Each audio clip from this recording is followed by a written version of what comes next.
about the UFC and talk about the fighting that's happened over the weekend, because there's been a lot of really good or big news to come out. UFC 266, and I think we're gonna we'll start with the main event and then do it in reverse order because we like to confuse people. But we want to talk about Alex Volkanovski, as I mentioned in the intro. He did retain his belt, but what a fight. Ended up being a complete war against Brian Ortega, especially that third round. There was, I think, at least 2 guillotine attempts, and there's a triangle attempt in that round alone. I think there was another guillotine in the following round as well. 2 of those were very, very deep. And I think Volk's quote where they were, "Oh, fuck, I'm going to lose the belt deep," was his quote. So, but I think I joked to you boys that Volk doesn't need oxygen to breathe because those guillotines looked very, very tight. Mate, I think the bloke's got gills. I think he breathes out of his neck or something like a fish. I had Volk via KO or TKO. My mate and listener of the Esky, shout out to you, Johnny Cronin-Dixon, if you're listening, he had Ortega via submission. And the back and forth between us as we were watching this one was insane. I don't know what Volk had greased himself up with to slip out of something. There was times when you were looking at his bald head and it was a completely different color to the rest of his body. I thought Ortega had got him in the guillotine or in that triangle and somehow managed to weasel out of it. And I tell you what, outside of those submission attempts, it was all Volk in this. His stand-up game, much superior to Ortega. He inflicted a lot of damage with his striking. And obviously, as Australians, very happy to see him come away with the belt here, or defending his belt, I should say. 20 wins in a row for Volk. That's nothing to sneeze at. And his post-match was very interesting. No Rogan there, unfortunately. So it was Big DC, Daniel Cormier. He's about twice the size of Volkanovski. He had the post-match or the post-fight honors, if you will, and Volk just said, you know, as true blue as you can say, I'm doing it for you guys back home. He's obviously seen a bit of what's going on with the lockdowns and unfortunately protests and riots and that. And he said, I do it for my family, I do it for myself, I do it for my gym, and I do it for you guys back home. So made me pretty proud to be Australian, I must say. Yep. Yeah. And the result did go to judge's decision. I had Ortega only taken 1 round. 2 of the judges gave all the rounds to Volk, and one actually gave him a 10-8 in one of the rounds. I couldn't say I saw a 10-8 in there. But it's quite unusual. Yeah, but he did dominate throughout and did win quite convincingly in this fight. There was a little bit of back and forth after this from Oscar De La Hoya, who did pull out of his fight against Belfort because maybe he didn't want any of that. But they went back and forth on fighter pay with Dana White. That is a much larger conversation than I think we need to go into, because Dana White likes to compare the UFC to the NFL a little bit, but the NFL has unions and medical benefits and a whole bunch of other stuff that the UFC doesn't. So it's probably not worth a conversation going into. But you look at what the say the heavyweight fight we'll talk about at the end in boxing and what they're getting paid to what say Volk will get in this, which may be lucky to push $500,000. It's a very, very different segment of fighter pay what the UFC makes from their pay-per-views. Sure. You know who probably doesn't care that much? Alexander Volkanovski. Like, he doesn't seem to be that kind of guy that wants to cruise around in the Lamborghini and wear a Conor McGregor, if you will. He seems pretty happy just being the best at what he does. I can't speak for the bloke, but that's what I tend to see when I watch Volk. Look, it's going to be something that we talk about again on the Esky, the fighter pay, the discrepancies. If Volk wanted to go do one of these, exhibition boxing matches, let's say, against a Paul brother or a Tyrone Woodley or something like that, of course he can make a lot more money. I think he's pretty happy just being dominant in his chosen profession, and no one's coming close at the moment. And we've got an Australian champion that no one can beat. So for mine as a fight fan, that's pretty fun to watch. Yeah. So we've got a note here, potentially Max Holloway, maybe they do the trilogy. Henry Cenuto had been in the chat recently, like, hey, give me that fight, because that would be another division up for him, featherweight, because he's got the banter and the straw from memory. Well, he had those belts before he relinquished them, so come up to another division. And if you wouldn't mind, Monks, just chasing this up, Cejudo hasn't fought for over 2 years. Am I right in saying that? I'd say pretty close. I don't think he's fought. He didn't fight leading up to COVID, and I don't think 2019 might have been his last one. Yeah, I feel like it's over 2 years. I'd be very surprised if he could come up and knock off the champ. Oh, there you go. The last one was May 2020. Cejudo. Yep. Against Dominic Cruz. Yeah. Okay, well that's under what I was saying. That's 16 months. So maybe not that far removed from taking on Volkanovski, and obviously former UFC champion.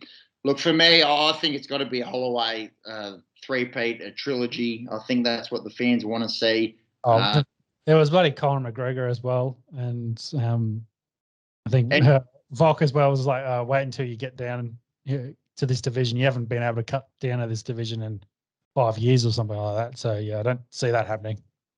Don't see that happening, but contrary to what I was just saying, if you want that cash grab, Volk, take that McGregor fight, and that would be great. A lot of Irish expats living here in Australia, I'm sure we'd like to get a little bit lippy with them, and if he was able to pull that one off. He's also 3 inches shorter and well smaller than Conor McGregor is. Yeah, well, Conor did, of course, win this belt originally in that division, but he had to cut a lot of weight to make it, and it's been a long time since he fought in featherweight. That's what happened in the prelims. Probably only 2 to highlight. Dan Hooker, he got his decision over the Nasrat Hakparas. Let's go with that. Afghan German fella. So good to see Dan Hooker getting that one. But the main thing out of the prelims was Merab the Machine Devashili getting an upset victory over Marlon Moraes in the bantamweight. There's an insane turnaround in this fight. Moraes had him on toast. He nearly knocked him out, but he spent a bit of gas. And then the Machine came out in the second round and got a win. It's good to see sometimes in the prelims fights that are worth talking about. I'd keep an eye on this fella. He's Georgian. He wears the Khabib hat after his fights. Merab the Machine Devashili. But moving on into the main card. Can I just throw in? I did look it up. Conor McGregor's last featherweight fight was 2015 when he beat Aldo to win that belt, which is also a belt he never defended. So that was the last time he ever fought in there, which is a long time ago. I'd be surprised. If it happened. Agree. What happened in the main card, Peppy? We had Jessica Andrade. She took on Cynthia Calvillo, the Mexican-American fighter, and she made pretty light work of it. It was a first-round TKO for Andrade. Calvillo, interestingly, had never been finished in the UFC, and Andrade made light work of her. Should she get another crack at Valentina Shevchenko? That's the question that remains. She's number 1 ranked. It makes sense. Makes sense. Let's just go to it now. From what we saw in the Shevchenko Lauren Murphy fight. Yep. Hats off to Lauren Murphy. She lasted 4 rounds before copping the TKO. However, if you took a picture of Valentina Shevchenko's face after this fight, there was not a scratch, a bruise, a bit of sweat, I don't think, on her face after this. This one went 4 rounds, but it could have easily gone 1 round. She's hands down the best fighter in her division. And also, she speaks about 4 languages. I don't know if you guys caught the post-match presser. I think I heard English. I think I heard Portuguese. I definitely heard Thai, and there might have been a few others thrown in there. The question for me with the Bullet is, will she fight Nunes? Do you think? Do you think she'll just stay where she's at? Stuff putting the weight on and just keep cleaning out these bitches. Yeah, well, it's a great point because they fought twice, and Nunes won both pretty comfortably. Yeah, well, the first one was a decision which was unanimous to Nunes, which was 3 rounds. It was a unanimous decision, but that last round, Shevchenko was very much winning that, and so they always thought, hey, if they went 5 rounds, that she'd push Nunes. Looking at her record in the last, I'm going to say 20 fights, she's had 2 losses, both of them to Nunes. Yeah. But the other one, which was the decision, which ended up being a split decision, of course, a split decision, so one judge thought that Shevchenko had won that fight. It's actually come out in the media today that Valentina says Nunes doesn't want that 3rd fight because they know they gifted her the second one. So she's like already calling shots. Like, the problem is they are by far the 2 best women in mixed martial arts at a very similar, crossover weight division. There's just no one else close to them. And I was just trying to look at the women's flyweight division for challengers, and there's no one. Like, there's no one in the top 10 that's even ready to fight Shevchenko.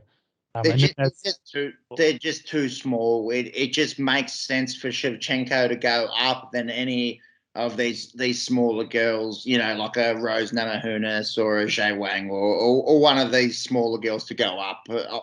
If they come up into the flyweight division, they've already making weight to come up there. I don't think it's, and we've seen with Shevchenko, she's only just competing. She's had really close fights with Nunes. It's definitely a challenge, but we'll have to see. It sounds like that's what it sounds like with some of those media announcements. That's the angle. They're pushing for that trilogy. Nunes, I don't think, has been overly active. She won recently, but besides that, I don't think she was overly active. I think Dana will be pushing for that. I think, to kind of bring in the casual, the people that only know the big names in women's MMA to see Shevchenko, Nunes, 3. I think, who wouldn't want to see it, really? Yeah, and Nunes, as mentioned, she's only fought twice in the last 2 years, so once a year. So she has to slow down her activity. Was 2 times a year, 3 times a year. She slowed down a little bit and probably picking her opponents. She hasn't really. Problem is she's got no opponents. So exactly, she's cleaned it out. Yeah, and Shevchenko's at the exact same spot, so maybe it makes sense that they run that back for a trilogy. And I think they could fight to the end of time, and everyone would tune in every week to see what's going to happen in the next one. That's it. Just before we move on, I just want to go back to the stats on this fight and just reiterate what you said, Peps, about Shevchenko just looking real good at the end of the. Did I say Lion playing with her food? That was my thoughts. Yeah, well, Shevchenko landed 132 strikes off 204.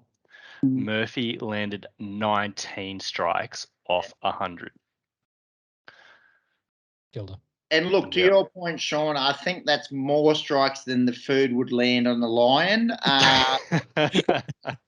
The comparison is still valid, I believe. I was watching this with the wife, me and Sarah. I actually bought one. I think this is the first time that I bought one. We'll keep that one on the down low.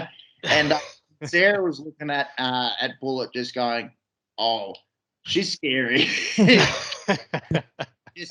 She's just so quick, though. The way that she throws those kicks, she's a class above anyone else. And I'd be very surprised if anyone in the flyweight division can knock her off the throne. For mine, I want to see Shevchenko Nunes 3. Yep. Yeah. Mm. So there was 2 other fights that were on this main card that we haven't talked about. There was the heavyweight fight with Curtis Blades taking on Rosenstrike.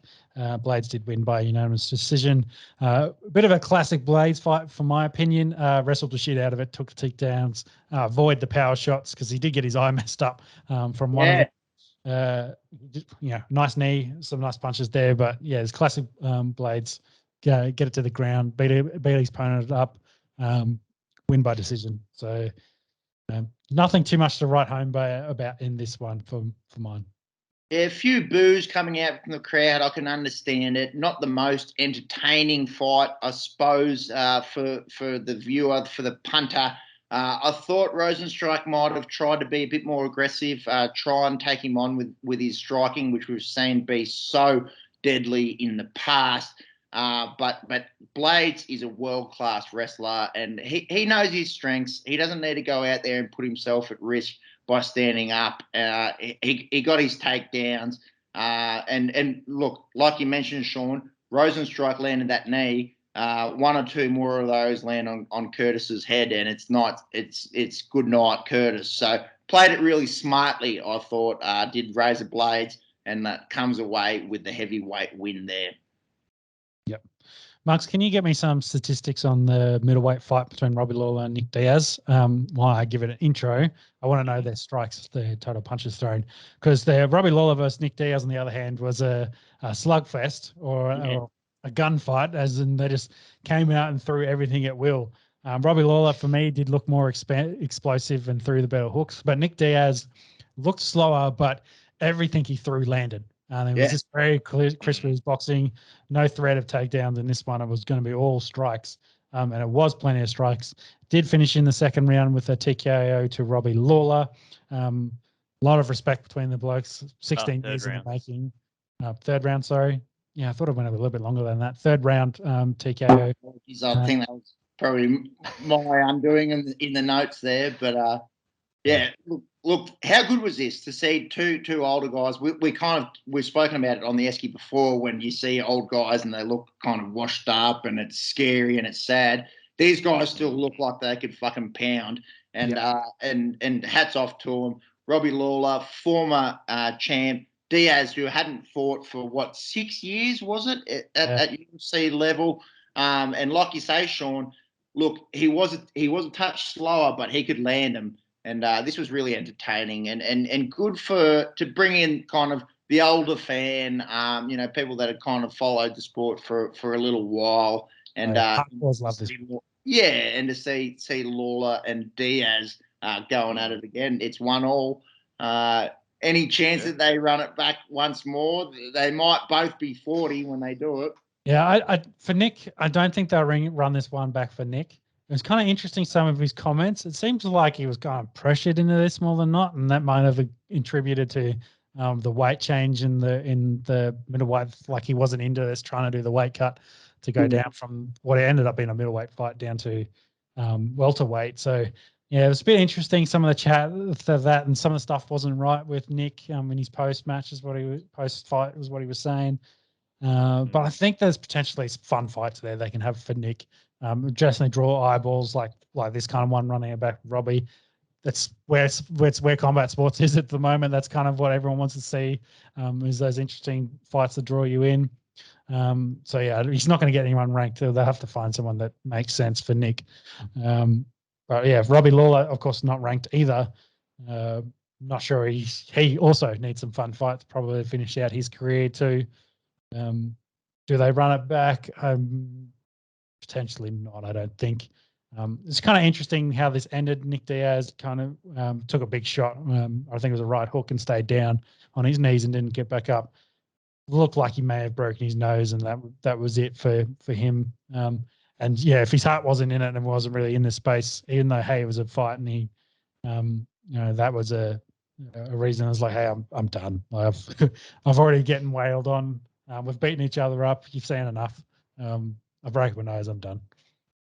Yeah, and hats off to him. Look, it's pretty easy for someone to sit back in their lounge chair and criticise a bloke for not going around again. But once your nose is broken, it's a different story, I guess. So look, I was happy with the 3 rounds of entertainment that these guys provided. Definitely. Definitely. Do you want to go to the stats real quick? Yeah, thank you. I did ask you to get that. Yeah, sorry. Yeah, so crazy. So total strikes. So I'll start with significant strikes. Pretty much every single strike in this fight was significant strikes. So we had, for Nick Diaz, he had 150 significant strikes land off 339. So very productive there. 39 in 3 rounds. Yeah, very, very productive. And Robbie Lawler had 131 significant strikes off 221. So volume, it was all Diaz. Yeah, 500 punches in 3 rounds is good. That's entertaining. Very entertaining. Definitely gave the fans what they were after. That's for sure. Yeah, definitely. And backing up after the lackluster heavyweight fight, I think they were very much enjoying it. Yeah, for sure. Yeah. So after that, they did have the Hall of Fame announcements. Some guys that we grew up with, like GSP, going into the Hall of Fame. John Jones got inducted into the Hall of Fame. Of course, was in Vegas then. Had too much alcohol by all accounts. Got a misdemeanor for domestic abuse with his family, his wife and his kids. Got arrested. So it's not looking real great for him. I think he's going to be all right being a misdemeanor, but we'll have to see what happens with that. Some people saying throw the book at him. He's had too many chances in the UFC. Get him out. But who knows? He's trying to angle for the heavyweight. He's supposed to be at 270 pounds. It looks like what is interesting, though, after that happened, after his recent arrest, they did move him down in the pound-for-pound ranking. Usman is now number 1 and John Jones is now number 2. Full disclosure, I am a big John Jones fight fan inside the octagon.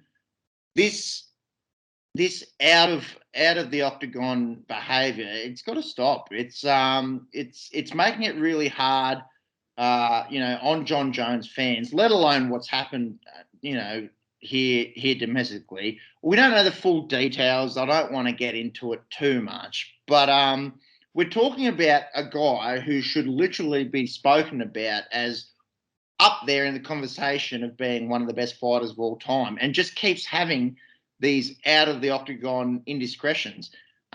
He's got to stand that shit out. It's got to go, and I feel for his family. I feel for his fiance here. Obviously, it's in the public eye, but look, for mine, For me, I put where you are as a bloke and as a human being above your accolades in your sport, or the things that you've been able to achieve. And he's got to get rid of this shit. He's only going to keep losing fans. He's only going to keep losing popularity, and possibly deservedly, he might end up in jail if he keeps doing this shit. Yep. Yeah, that's it. Well said, Pepe. Marks, do you want to finish this off on the UFC? What's Israel Adesanya doing? Yeah. So I guess sort of backing up what he said last week and how he came out around, I guess, New Zealand government and their lockdown restrictions, and how that was affecting not only his camp, Dan Hooker's camp, but the sport in general in New Zealand. He announced this week on Instagram that he's actually moving his camp across to the US. So I suppose rather than being siloed in New Zealand, he's going to silo himself over in the US. So if any of these sort of restrictions, or if, I guess, the COVID environment gets any worse, he doesn't have to worry too much about lockdowns and quarantining and all that sort of stuff. I believe Volk and Dan Hooker also, they all come out of City Kickboxing, and I potentially think the whole of City Kickboxing, the camp, is moving to the US, looking to rebase themselves, probably in Vegas, around where the UFC headquarters, at least for the foreseeable future, with international travel, just so they can continue their careers at this stage. Which is massive, because that's a huge gym at the moment. They've got 2 world champions and some guys there and thereabouts. So, yeah. Boys, I tend to harp on it on this podcast, but it's something that's always in the background, is how strict that Australia and New Zealand have gone at this virus, and we're starting to see it. You're going to start losing high-profile athletes, and I think Izzy was saying, that the Super Rugby, within New Zealand was allowed to go ahead, with the NRL obviously operating in bubbles. He's saying, there's no consistency. I just want to go and train with a few guys, 3 or 4 guys, and go home. The New Zealand government said no, and they've lost, one of their premier athletes. It does seem like Volk and Hooker will go and train out of the United States as well. And to be honest, I can't blame them. It's, again, this is a sports podcast. You don't want to get too political, but it's starting to become a little bit of a joke, I think, in terms of how shut down and locked down this country is compared to, say America or Europe. But look, we'll, let's keep it on the sports. That's the news. That's what's happening. Those guys will go train out of the US. And I mentioned final point, and I mentioned it very quickly. The UFC Hall of Fame. I know GSP, Mark Coleman, John Jones were inducted. Was there any others, Marks?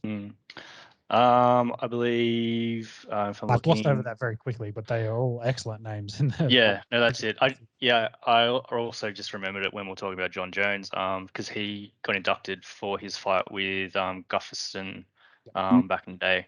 I think probably shout out to Dustin Poirier for receiving the inaugural Forrest Griffin Community Award for his foundation work. Who else? Yeah, I suppose that's most notable, I guess. Yep. Yeah. Yeah, I know the GSP got in there for his career, and then Mark Coleman, one of the originals of the UFC, also got in. Kevin Randleman as well. That's the one. So Randleman and Coleman went back and forth a fair bit. Teams too, I believe.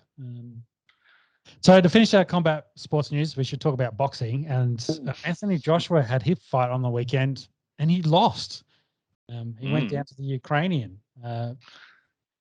Big boil over here, wasn't it? We kind of took this one for granted. Joshua goes through, and we start setting up these Fury fights. But Alexander Usyk had something else to say about it. He's 34. He's from Ukraine, and he's undefeated. So maybe people sleeping on him a little bit. He had to come up from cruiserweight, so maybe people were concerned, would he have the power, would he have the strength to match it with one of the best boxers at the heavyweight division? And it went the distance, this one, didn't it? But Usyk really gave him, I think, a bit of a toweling up in this fight. Yep, touched him up. I don't think he got a knockdown. He wobbled him a couple of times. Credit to Joshua's recovery ability as well. But yeah, he's just outclassed him, which is kind of surprising, considering we're talking about Anthony Joshua here. Aimed at in the heavyweight division. And like you mean, those Fury fights are now solely on hold because there'll be an automatic rematch. I'm pretty sure of this. We'll have to go through that. It does beg the question for Fury doing his rematch already with Wilder. Hopefully he can get through that okay, and then we can replan this all again. And hey, we'll see you in another year's time, and maybe we get these guys eventually fighting. But yeah, it's a fight everyone wants to see, the two countrymen, but they one of them can't keep his belts, and the other one's kind of waiting in the wings and got to do his own rematch. So that's it. I mean, we can't forget that Joshua also lost to Andy Ruiz Jr. back in 2019 as well. Quickly won that belt back. But yeah, so probably, I don't know what that says about Joshua and his mentality around these fights, but yeah. Well, I don't think the Ukrainian's going to eat all the tacos in between their rematch like Ruiz did. So we'll have to see what happens there. But yeah, it's another 6 months essentially. You got to wait for any decision about another fight happening, which will then be another 6 months later. We're not talking another year before. To be honest, it doesn't bother me that much. This kind of came as a shock. Casual boxing fan here, I can admit that. But this keeps it really spicy with another guy, that you got to throw into contention for being a heavyweight champ. And I think it might have been a few episodes ago on the Esky, and I was challenging you boys to say who's the top 10 boxers in the world at the moment, and Alexander Usyk has to be in that discussion, I guess. I think for casual boxing fans, I think this is good for boxing. It's very unexpected for sure. But look, don't mind it. An upset and an underdog story is always welcome here, I think. That's it. And I think, you made a good point there. Like, this is a good thing for boxing, because it sort of says not all the excitement is around these exhibition matches. Like, we can have good professional fights. Like, we can start storylines here, and The problem we have that I'm going to mention here with that, though, Monks, is how many people actually remember that Anthony Joshua was having this fight on the weekend. That is true. I very much woke up. I was like, oh yeah, Anthony Joshua's fighting on the weekend. Yeah. Oh, lost. Well, me and Muggs were playing golf, and the fella that was doing the green fees had it on his little laptop, and we were like, oh shit, Mark was fighting. How's he going? So yeah, it did fly a little bit under the radar over here, admittedly. But look, massive result, and it really throws a spanner in the works as to what's going to happen in the heavyweight division. Yeah, hopefully it's that right. It's the step in the right direction.